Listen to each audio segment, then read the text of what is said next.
예, 제목에 말씀드린 대로 또 다른 전설 김호철 감독님.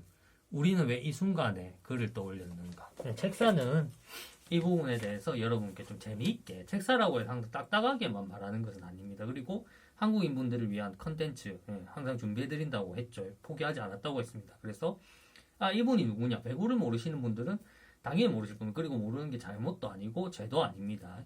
예, 이분은 지금 기업은행에서 뭐 여러 가지 트러블들이 있었고 문제가 있어 갈등들이 있었죠. 거기에 대해서 자세한 내용이나 구체적인 이제 선수들 이름이라든가 알 수 있는 이제 추론할 수 있는 정보에 대해서는 책사 다 알고 있지만 말씀드리지 않겠습니다. 왜냐면은 저는 누군가를 비방하거나 어그로를 끌어서 조회수를 올리려고 하는 게 아니고 예, 여러분께 좀 더 흥미진진하게 사실을 지금의 상황에서 어떤 일이 일어나고 있고 이런 것에 대한 사실을 전달드리고 함께 이제 얘기를 재미로써 또 그리고 한번 생각해 볼 만한 재미있는 것도 좋지만 재미를 한번 느끼고 한번 생각해 볼 만한 그러한 얘기이기 때문에 한번 말씀을 드리고자 합니다.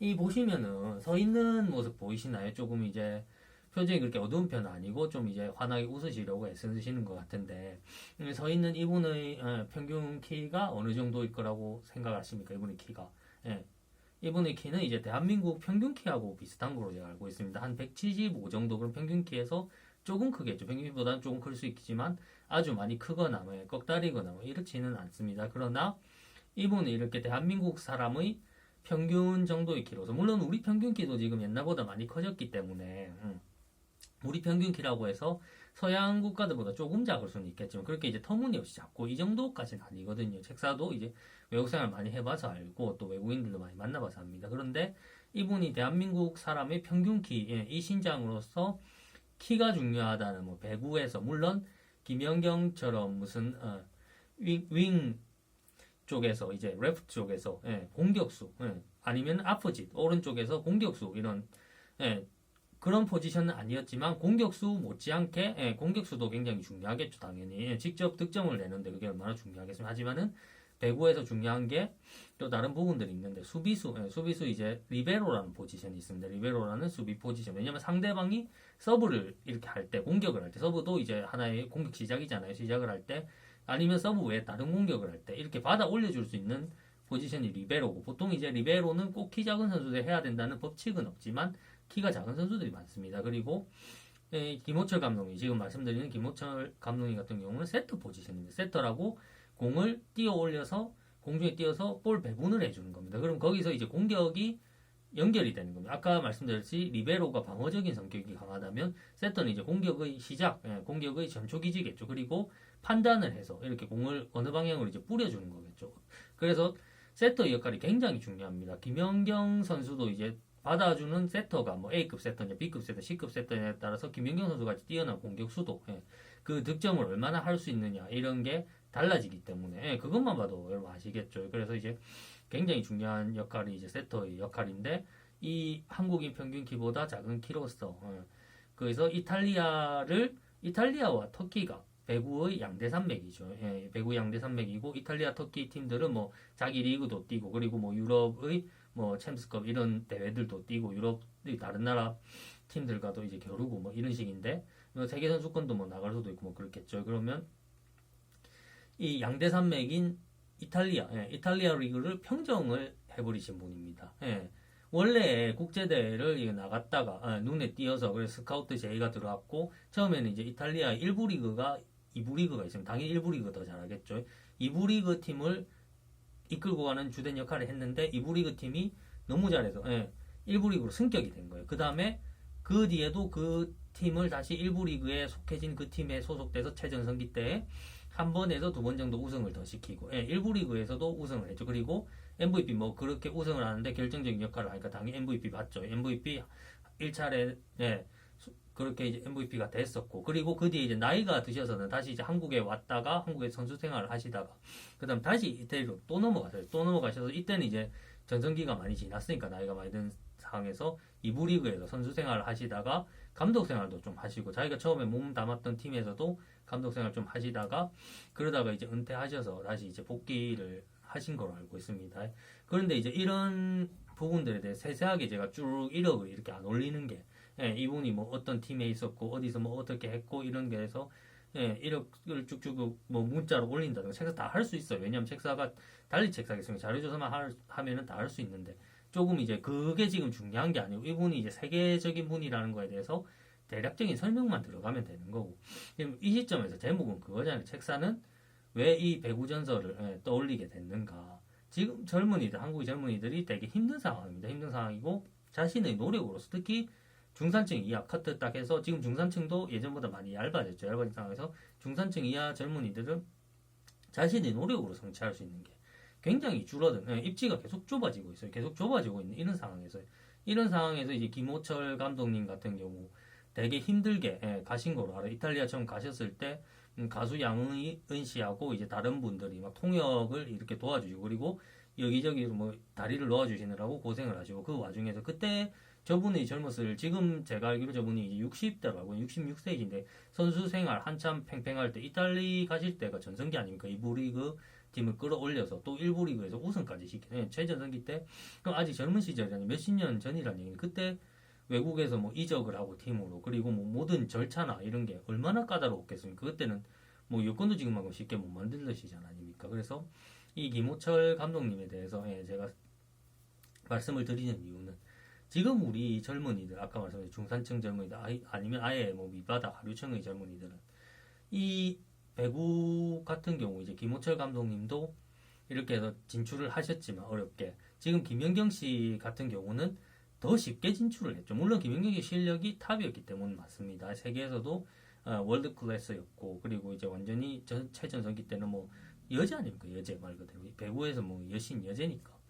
그래서 이제 또 쉬워진 것도 있지만 미디어의 발달이라든가 인터넷의 발달로 이런 부분으로 인해서 외국 스카우터들도 인터넷을 보고 뭐 우리 선수들 경기를 보고서 이 선수가 어느 정도의 능력을 갖고 있다 판단을 할 수가 있을 거고 뭐 하는 게 그 일이니까 물론 그게 안 맞을 수도 있겠지만 뭐 맞는 경우도 많죠. 그래서 그러다 보면 자기를 또 어필을 할 수가 인터넷이 있고 이러니까 영상을 찍어서 이메일로 전송을 해서 파일을 보내서 어필도 할 수가 있고 그래서 만약 국내라고 해서 다 나쁘고 국제라고 해서 다 좋다는 뜻은 아닙니다. 국내에서 뭐 편파 판정이나 부당한 거를 당한 선수들 같은 경우 내가 정말 실력이 있는데 편파 판정을 당했고 내가 정말 실력이 있는데 부당한 걸 당했어요. 그러면은 이러한 선수들 같은 경우 국제적으로 진출할 수 있는 문호가 지금 많이 개방이 돼 있다는 건데 예전 저 김호철 감독님 가셨을 때보다 그래서 그런 경우가 되게 좋은 특히 이제 축구하고 배구 같은 경우에 그렇게 이제 많이 굉장히 다른 종목에 비해서도 야구도 그렇겠네요. 축구, 배구, 야구 세 종목이 굉장히 많이 활성화가 돼 있는데 그러면 이제 아까 말씀드렸던 뭐 중산층, 하류층 같은 경우에 머리를 쓰는 거를 이제 직업으로 하는 친구들, 젊은 친구들 그리고 이제 두뇌로 이제 뭔가를 하고자 하는 젊은 친구들은 아쉽게도 이제 저만큼 열려있지가 않다 문호가 그래서 이제 그런 말씀을 드리기 위해서 이 영상을 제가 제작을 한 거거든요. 그래서 참 이제 힘들게 살아가는 분들 중에 이제 뭐 저는 물론 그렇다고 해서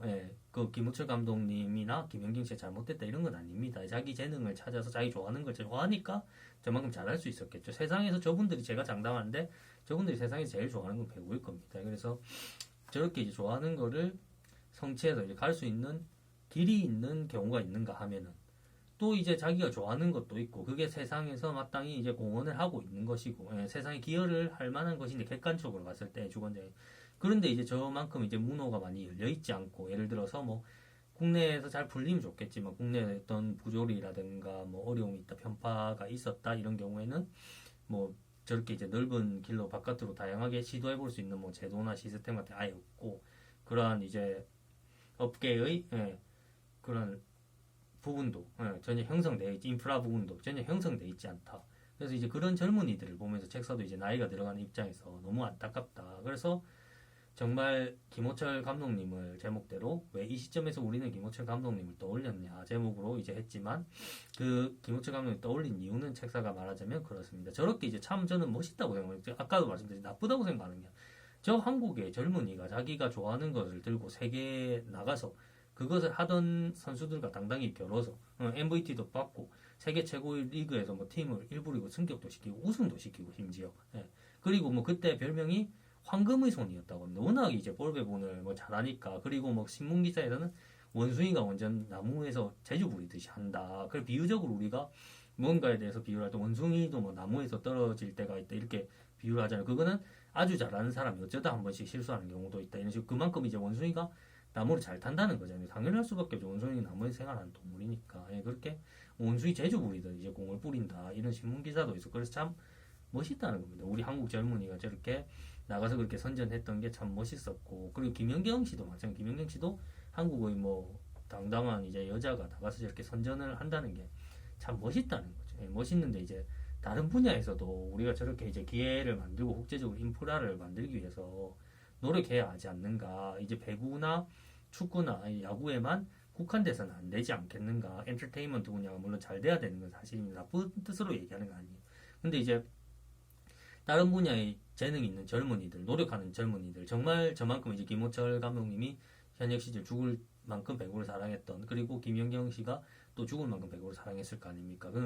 그런 것만큼 이제 진짜 사회적으로 도움이 될 수 있고, 한 줄기 빛이 될 수 있는 것을 죽을 만큼 사랑하는 젊은이들이 있는데, 안타깝게도 그 분야의 인프라는 특히 이제 머리를 쓰는 직업군, 이런 뭐 직업군에서는 저 아까 말씀드렸듯이 축구, 야구, 배구만큼은 인프라가 아직 갖춰져 있지 않은 것 같아서 참 안타깝습니다. 그래서 언젠가는 그런 분야들에서도 김호철 감독이 젊은 시절처럼 이렇게 세계에 떨치는 한국 젊은이가 나오기를 바래서 저는 그래서 이제 영상을 찍은 것입니다. 그래서 이 어려운 순간에 왜 김호철 감독님을 생각하느냐 그런 이유 때문입니다. 시청해주셔서 감사합니다. 앞으로도 더 좋은 영상을 만드는 책사가 되겠습니다.